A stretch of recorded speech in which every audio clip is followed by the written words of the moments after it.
Career shutter के YouTube channel पर आप सभी का बहुत बहुत स्वागत है। जैसा कि आप सभी लोगों को पता है, सीआईटीएस एडमिशन 2026 के लिए फर्स्ट राउंड काउंसलिंग प्रक्रिया के अंतर्गत कॉलेज चॉइस करने के बाद कॉलेज अलॉटमेंट का रिजल्ट डीजीटी के द्वारा आज फाइनली शाम के 5 बजे जारी कर दिया गया है। उम्मीद करता हूं अभी तक आप सभी लोगों ने अपना रिजल्ट जरूर चेक कर लिया होगा। जिन कैंडिडेट ने अभी तक अपना रिजल्ट नहीं चेक किया हुआ, उन सभी कैंडिडेट के लिए रिजल्ट चेक करने का डायरेक्ट लिंक आपको वीडियो के नीचे डिस्क्रिप्शन बॉक्स में मिल जाएगा। वहाँ पर आप क्लिक करके उस लिंक पर अपना रिजल्ट बहुत आसानी के साथ अपना लॉगिन डिटेल डालते हुए चेक कर सकेंगे। फिलहाल जिन कैंडिडेट का कॉलेज अलॉटमेंट हो चुका है और जिनको कोई कॉलेज मिल चुका है, उन सभी कैंडिडेट को कैरियर सेटअप चैनल की तरफ से ढेर सारी शुभकामनाएं। और जिन कैंडिडेट को कॉलेज अलॉटमेंट नहीं हुआ है, उन कैंडिडेट को निराश होने की ज़रूरत नहीं है। उनके लिए आगे की अभी 2 काउंसलिंग बची हुई है, सेकेंड काउंसलिंग और थर्ड काउंसलिंग। और थर्ड काउंसलिंग के बाद भी एक और काउंसलिंग जो चलती है वो होती है स्पॉट काउंसलिंग। तो कुल मिलाकर के अभी आपके पास 3 मौके बचे हुए हैं जिनके के द्वारा आप काउंसलिंग में भाग लेते हुए अपना कॉलेज अलॉटमेंट करवा सकते हैं। तो इस वीडियो के द्वारा हम आगे की प्रक्रिया के बारे में बात करने वाले हैं कि जो आपका कॉलेज अलॉटमेंट का रिजल्ट जारी किया गया है, उसके अंतर्गत अगर आपको कॉलेज मिल गया है तो ऐसे में आगे की प्रक्रिया अब आपके लिए क्या होगी, यानी कि आपको क्या करना होगा आगे। और ऐसे कैंडिडेट जिनको कि कॉलेज अलॉटमेंट नहीं हुआ है, उनको अब आगे क्या करना होगा जिससे कि उनका कॉलेज अलॉटमेंट हो जाए। तो इस वीडियो के बारे में, इस वीडियो के द्वारा हम पूरी डिटेल में सारी जानकारी लेने वाले हैं। वीडियो हो सकता है थोड़ा लंबी हो, लेकिन आप ध्यान से देखिएगा। कोई भी पार्ट स्किप करेंगे तो बार बार जो है कि आप क्वेश्चनिंग करेंगे और डाउट में पड़े रहेंगे। इससे बेहतर है कि आप टाइम दे करके वीडियो को पूरा लास्ट तक एक एक चीज़ को देखिएगा, समझिएगा। मैं पूरी कोशिश करूंगा कि एक एक चीज़ आपको क्लियरली समझ में आए। तो चलिए हम आगे बढ़ते हैं। और आगे बढ़ूँ इससे पहले मैं आप सभी को बताना चाहूँगा, सीआईटीएस काउंसलिंग जो चल रही है, इससे रिलेटेड अभी आगे के सारे अपडेट्स जो होंगे, उनकी लगातार समय से सही जानकारी और सही अपडेट के लिए आप मेरे व्हाट्सएप एंड टेलीग्राम चैनल को ज्वाइन कर लीजिएगा। लिंक आपको इस वीडियो के नीचे डिस्क्रिप्शन बॉक्स में मिल जाएगा। उसमें जुड़ने का फ़ायदा ये होगा कि जो भी लेटेस्ट अपडेट होगा A to Z, वो सब आपको उसमें मिलते रहा करेगा। तो सबसे पहले हम बात कर लेते हैं, जिन कैंडिडेट को कॉलेज अलॉटमेंट हो चुका है उनके उनके लिए आगे क्या करना होगा, उनके लिए आगे क्या क्या प्रोसेस होगा। तो जिन कैंडिडेट का कॉलेज अलॉटमेंट हो गया है, सबसे पहले वो लोग ये काम करें, कॉलेज अलॉटमेंट का जो रसीद है, यानी कि जो आपको कॉलेज अलॉटमेंट की रिसिप्ट आपको स्क्रीन पर दिखाई दे रही है PDF फॉर्म में, उसको डाउनलोड करके रख लें। डाउनलोड करके रख क्या लें, उसको प्रिंट आउट करा लें। यानी कि मार्केट से जा करके, अगर आपके पास प्रिंटर होगा नहीं तो आप मार्केट से जा करके उसको साइबर कैफ़े से अपना प्रिंट करा करके अपने पास डॉक्यूमेंटेशन की फाइल में जो कि रखते जाएं। साथ में काउंसलिंग फ़ीस का पेमेंट का रसीद भी डाउनलोड कर लें। यानी कि जो आपने काउंसलिंग फ़ीस के तौर पर 500 रुपये का फ़ीस का पेमेंट किया था, वो भी रसीद अपने पास डाउनलोड करके रख लें। उसके अलावा अन्य सभी ज़रूरी डॉक्यूमेंट तैयार करके रखें। यानी कि जितने भी ज़रूरी डॉक्यूमेंट हैं जो प्रोविजनल एडमिशन के समय लगेंगे, उन सभी डॉक्यूमेंट्स को तैयार करके रख लें। क्योंकि अब आगे जिन कैंडिडेट का कॉलेज अलॉटमेंट हो चुका है, अब अगली प्रक्रिया आपकी यही है, डॉक्यूमेंट वेरिफिकेशंस कराने की। यानी कि डॉक्यूमेंट वेरिफिकेशंस करा अगर आपका सक्सेसफुल होगा, तभी आपको प्रोविजनली तौर पर एडमिशन्स आपको दिया जाएगा, अदरवाइज आपका एडमिशन कैंसिल कर दिया जाएगा।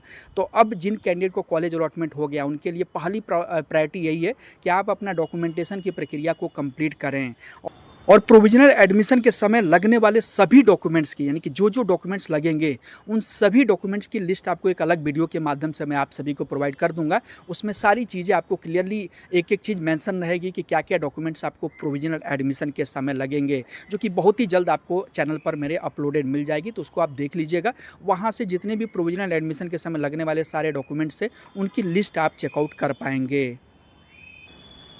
अब जिनका कॉलेज अलॉटमेंट हुआ है, उन सभी कैंडिडेट के सामने कुछ अलग अलग समस्याएं भी आ रही हैं। जैसे कि कॉलेज अलॉटमेंट तो आपका हो गया है, लेकिन आपका जो कॉलेज अलॉटमेंट हुआ है वो मनपसंद कॉलेज नहीं मिला है या फिर दूर का कॉलेज मिल गया है। तो ऐसे में अब आपको आगे क्या करना है, यानी कि दूर का कॉलेज मिला है तो अब आपके मन में डाउट्स आ गया कि अब मुझे वहाँ पर नहीं जाना है, या फिर काफ़ी दूर है तो मेरे लिए दिक्कत है।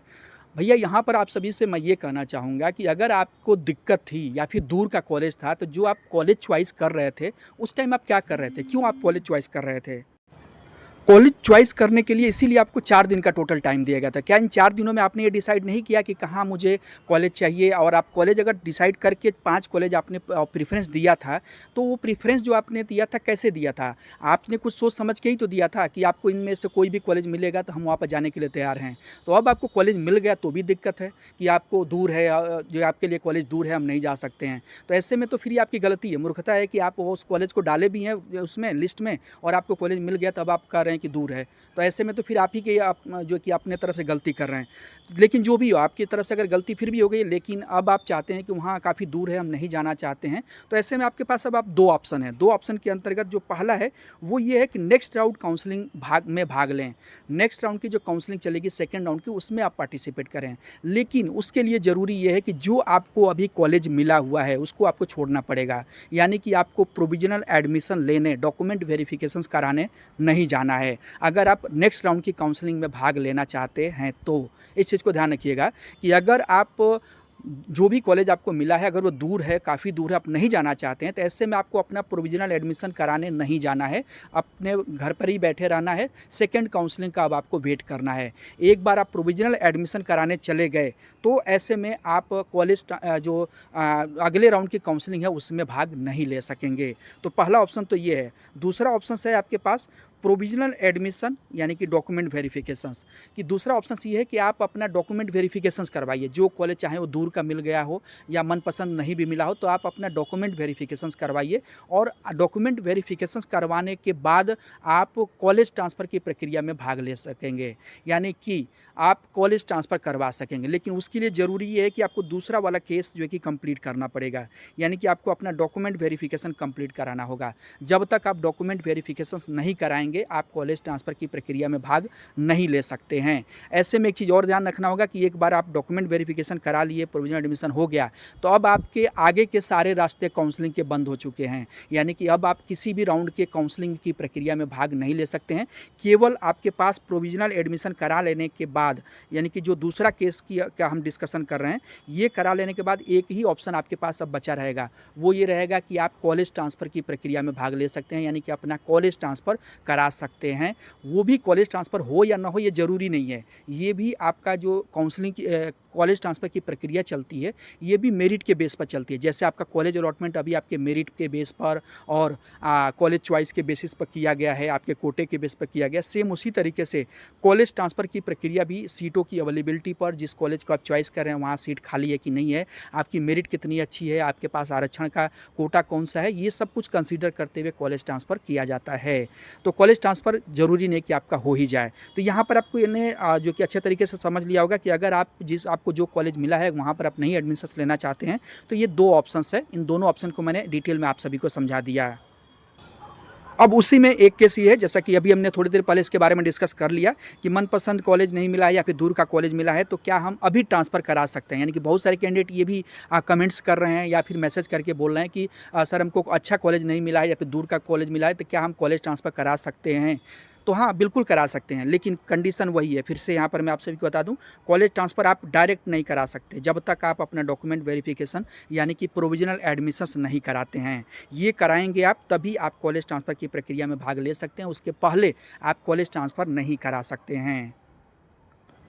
बात करते हैं कॉलेज अलॉटमेंट की प्रक्रिया के अंतर्गत अगला स्टेप क्या होगा। तो अगला स्टेप जो है कि प्रोविज़नल एडमिशन्स के लिए डॉक्यूमेंट वेरिफिकेशन का शेड्यूल क्या रहेगा।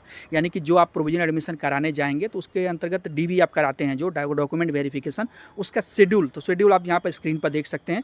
22 जून से लेकर के 25 जून तक, यानी कि 4 दिनों का टाइम आपको काउंसलिंग कॉलेज जो आपका अलॉटमेंट हुआ है उसके अंतर्गत आप उसको लॉक करवाने के लिए अपना प्रोविज़नल एडमिशन्स करा सकते हैं, यानी कि डॉक्यूमेंट वेरिफिकेशंस करा सकते हैं। आप टाइमलाइन यहाँ पर नोट कर लीजिएगा, 22 जून से 25 जून तक। यहाँ पर बहुत सारे कैंडिडेट को ये भी डाउट रहता है कि हम जल्दी जाएंगे तो अपना कॉलेज जो है कि तुरंत अपना लॉक करा सकेंगे, नहीं तो दूसरा कोई जा कर के हमारा सीट ले लेगा। तो ऐसा बिल्कुल नहीं है। आप चाहे तो 25 तारीख को जाइए, बिल्कुल लास्ट डेट पर जाइए। आपका जो कॉलेज अलॉटमेंट हुआ है, जो भी आपकी सीट रिजर्व हुई है, उसको दूसरा कोई भी अलॉट नहीं करा सकता है। वो आप जब भी जाएंगे 25 तारीख तक, आप एनी टाइम आप जा कर के अपना, चाहे 22 को जाइए या 23 को जाइए या 24 को या 25 को, कभी भी जाइए, वो आपकी सीट आपके लिए रिजर्व है। आप ही उस पर एडमिशन ले सकते हैं, कोई और एडमिशन्स नहीं ले सकता है। अब नेक्स्ट हम बात करते हैं कि इस सेकंड जो कॉलेज अलॉटमेंट की प्रक्रिया के अंतर्गत जो प्रोविज़नल एडमिशन होगा आपका, यानी कि डॉक्यूमेंट वेरिफिकेशन, उसके लिए कहाँ आपको जाना होगा। तो यहाँ पर आप मेक श्योर कर लीजिएगा और अच्छे तरीके से इसको नोट डाउन कर लीजिएगा। कोई भी आपको कॉलेज मिला हुआ है, चाहे कहीं भी ऑल ओवर इंडिया में कोई भी कॉलेज मिला हुआ है, आपको उस कॉलेज पर जाने की ज़रूरत नहीं है अगर वो आपसे काफ़ी ज़्यादा दूर है तो। आप अपने नियरेस्ट एनएसटीआई को ढूंढिए, कोई भी आपके नज़दीकी एनएसटीआई को ढूंढिए कि जो भी आपके घर के पास में एनएसटीआई कॉलेज कौन सा है, वहाँ पर आपको जाना होगा। अगर वही नज़दीकी कॉलेज में ही आपको एनएसटीआई के अंतर्गत कॉलेज अलॉट हो गया तब तो आपको वहीं जाना ही है। लेकिन अगर कोई भी एनी कॉलेज आपको आईटोट कॉलेज भी मिला है या फिर कोई दूर का एनएसटीआई मिला है, तो आपको अपने नज़दीकी किसी भी एनएसटीआई में जाना है, चाहे वो एनएसटीआई फीमेल एनएसटीआई कॉलेज हो यानी महिला के लिए हो, या फिर जनरल हो। जनरल का मतलब जहाँ मेल और फीमेल दोनों एडमिशन्स ले सकते हैं, लेकिन आपको जाना एनएसटीआई पर ही है। या फिर इसके अलावा एक आरडीएसडी का ऑफिस होता है, रीजनल स्टेट डायरेक्टरेट का ऑफिस होता है, जो कि अलग अलग स्टेट में होते हैं। एक स्टेट में एक या दो रीजनल डायरेक्टरेट के ऑफिस होते हैं, जैसे कि उत्तर प्रदेश की बात करें तो कानपुर में है, उसी तरीके से अलग अलग राज्यों के आरडीएसडी ऑफिस होते हैं। तो वहाँ पर भी जा करके आप अपना प्रोविजनल एडमिशन्स करा सकते हैं। तो आपका नियरेस्ट एनएसटीआई कौन है आपके आसपास में, उसकी लिस्ट जो होगी वो आपको मैं अपने व्हाट्सअप ग्रुप के माध्यम से या फिर टेलीग्राम चैनल पर मैं शेयर कर दूंगा, या फिर इस वीडियो के नीचे डिस्क्रिप्शन बॉक्स में भी उसका लिंक मिल जाएगा। तो वहाँ से आप सभी एनएसटीआई का जो लोकेशंस है वो चेकआउट कर सकेंगे। अब ये तो रहा है कि ऐसे कैंडिडेट जिनका कि कॉलेज अलॉटमेंट हो गया है, उन सभी कैंडिडेट के लिए हमने केस डिस्कस किया। अब बात करते हैं कि ऐसे कैंडिडेट जिनका कि कॉलेज अलॉटमेंट नहीं हुआ है, अब उनको आगे क्या करना होगा। तो उनको आगे की जो प्रक्रिया होगी उन सभी कैंडिडेट के लिए, आपके लिए सेकेंड राउंड की काउंसलिंग होगी। यानी कि अब द्वितीय राउंड की काउंसलिंग का आप वेट कीजिए। फर्स्ट राउंड की काउंसलिंग में जो भी कैंडिडेट अलॉट हो चुके हैं उन सभी कैंडिडेट को अपना डॉक्यूमेंट वेरिफिकेशंस कराने दीजिए। उसके बाद आप सेकेंड राउंड की काउंसलिंग की प्रक्रिया में भाग ले सकेंगे।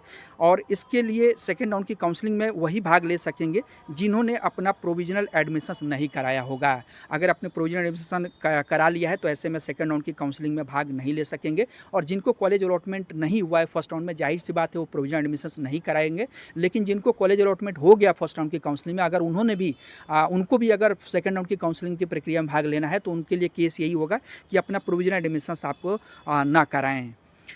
नेक्स्ट, सेकंड राउंड की काउंसलिंग में भाग लेने के अंतर्गत क्या क्या स्टेप्स आपको ध्यान रखने होंगे। तो कॉलेज का चयन जो है कि सोच समझकर आपको करना है। पहले राउंड के जो काउंसलिंग हुई उसमें आपने कॉलेज जो भी डाला, आप उसने उस कॉलेज की जो चॉइस होगी उससे आपने बहुत कुछ सीखा होगा कि सेकंड राउंड की काउंसलिंग में अब हमको क्या सावधानियाँ रखनी होगी, कौन सा कॉलेज चॉइस करना होगा। अपना डिसीजन लें, अच्छे तरीके से एनालिसिस करें, अभी से उसमें जुट जाएँ और उसके बाद जो कॉलेज चॉइस की प्रक्रिया अच्छे तरीके से करें। जिस कॉलेज में जितनी भी सीट खाली होगी उनको अच्छे से देखें और फिर अपनी प्रेफरेंस भरें। यानी कि सेकेंड राउंड की काउंसलिंग की प्रक्रिया जब खत्म होगी, फर्स्ट राउंड की काउंसलिंग की प्रक्रिया, तो उसके बाद कौन से कॉलेज में कितनी सीट बची हुई है उसका जो डिटेल है वो निमी पोर्टल पर वेबसाइट के माध्यम से सर्कुलेट किया जाएगा। उस लिस्ट के माध्यम से चेक करें कि कौन से कॉलेज में कितनी सीट बची हुई हैं और उसके अनुसार अपने कॉलेज का आप चयन करें। इस बार चयन जो है कि बहुत सावधानी के साथ करें।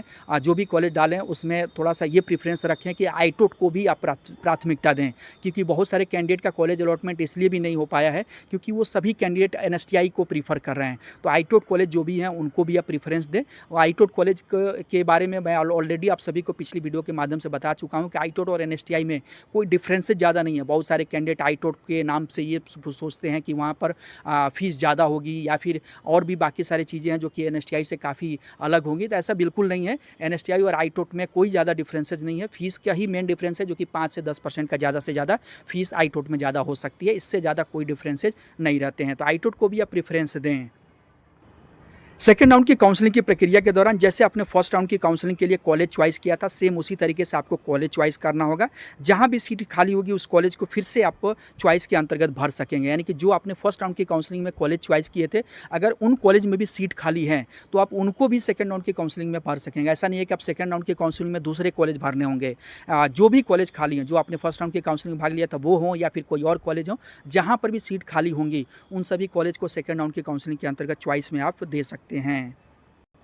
सेकेंड राउंड की काउंसलिंग की शेड्यूल की बात करें तो जो सेकेंड राउंड का काउंसलिंग शेड्यूल होगा यानी कि कॉलेज चॉइस का जो शेड्यूल रहेगा वो 30 जून से 3 जुलाई तक चलेगा। यानी कि 30 जुलाई से 3 जुलाई के बीच में आप अपना कॉलेज चॉइस दे सकेंगे कि आप कौन से कॉलेज में, जैसे आपने फर्स्ट राउंड में 4 या 5 जो भी आपके कॉलेज प्रीफरेंस आ रहे थे उतने कॉलेज आपने चॉइस भरे थे, सेम उसी तरीके से आप सेकेंड राउंड की काउंसलिंग में भी 30 जून से लेकर के 3 जुलाई के बीच में आप कॉलेज चॉइस अपना दे सकेंगे। देन उसके बाद फर्स्ट राउंड के जो काउंसलिंग चली थी उसी की तरह आपका कॉलेज अलॉटमेंट का रिजल्ट जारी किया जाएगा।